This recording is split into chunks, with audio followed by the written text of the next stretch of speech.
Putin draws his line in the sand tonight. Warning troops would be in his sight, while 26 nations make their stand to guard Ukraine with a helping hand. From Moscow's halls the threat rings clear. No Western boots are welcome here, but Europe's ready for the fight when peace talks fade into the night. These are the stories of our time. From every corner, every line,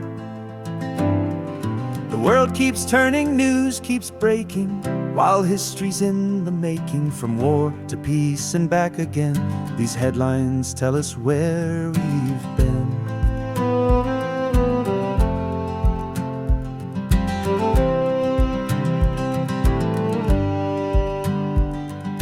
Trump signs orders with a heavy pen, targeting nations that detain our men. At Doral resort the G20 will meet, mixing diplomacy with business beat, while Congress waits for word to come about the ops that can't be undone. SEAL team raids in foreign lands, slipping through unauthorized hands.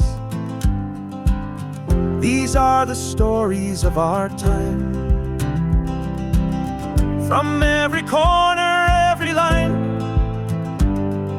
the world keeps turning, news keeps breaking, while history's in the making. From war to peace and back again, these headlines tell us where we've been.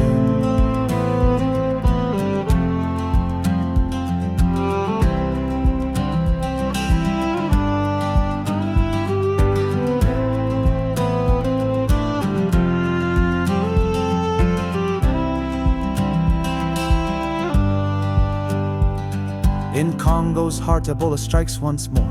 15 souls lost, 28 or more, while Lisbon mourns its funicular crash. Friends and workers gone in a flash. Sudan's siege brings crimes untold, as Venezuela's jets grow bold, buzzing ships on the high seas, while Britain fights toy store thieves. From the halls of power to the streets below, every story's got a tale to show. The world's a stage and we're all players in this drama spanning years and layers. So when tomorrow's headlines break, remember all that's at stake. These stories shape the world we see. This is our shared history.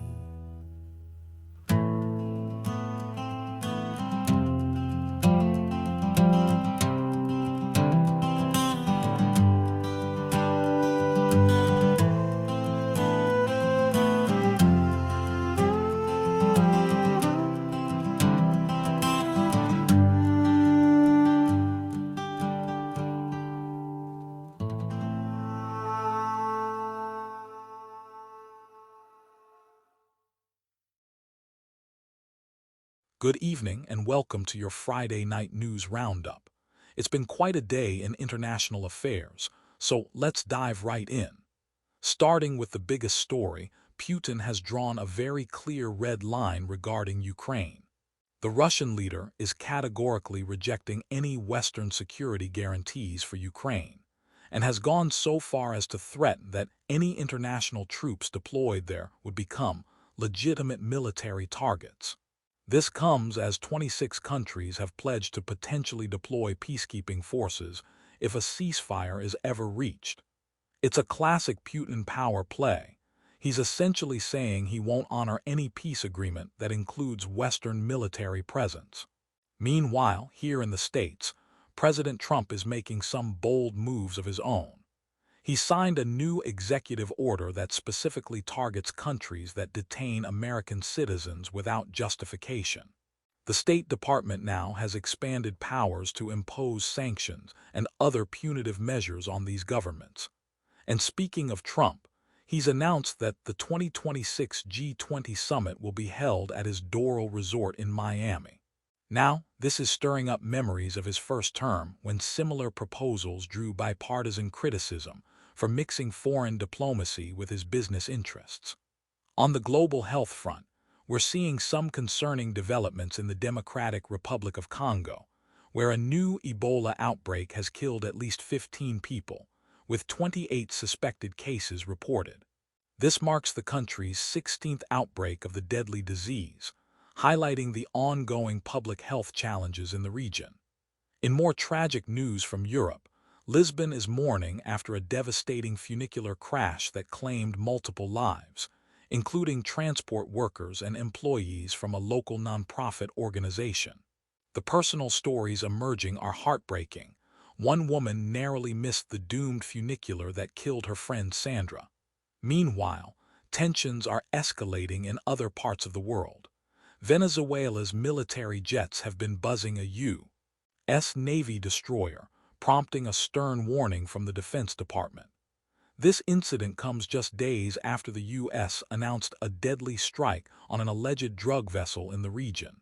And in Sudan, a UN report is accusing paramilitary forces of crimes against humanity, including murder and sexual violence, as they maintain their siege of a key city. On a lighter but still concerning note, Britain is dealing with an unusual crime wave: widespread thefts of Jellycat plush toys.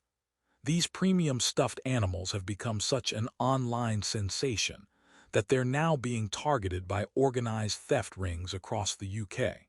It's a sign of how social media trends can create unexpected real-world consequences.